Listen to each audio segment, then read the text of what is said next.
And look, I hope it doesn't sound like I'm sitting here just putting it all on the police, because everyone is playing a role in this. And one of the things that you need to look at as well is how to get arrested, right? There should be a public service course on how you should get arrested.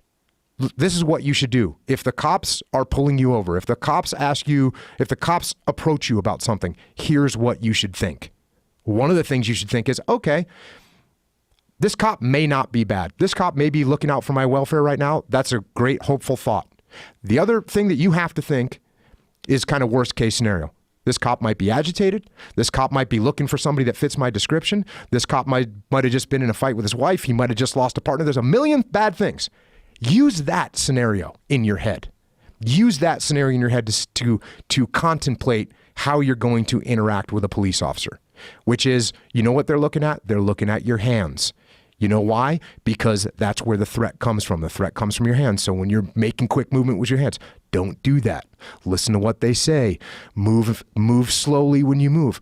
This should be public service. The police should be putting out, hey, if you interact with the police, we hate to have to say this, but since our police sometimes are in bad situations, here's some things we recommend and we highly suggest and we beg. We beg that you do this. We beg, because what happens to these cops when they kill somebody? What happens to them? Their lives are totally destroyed.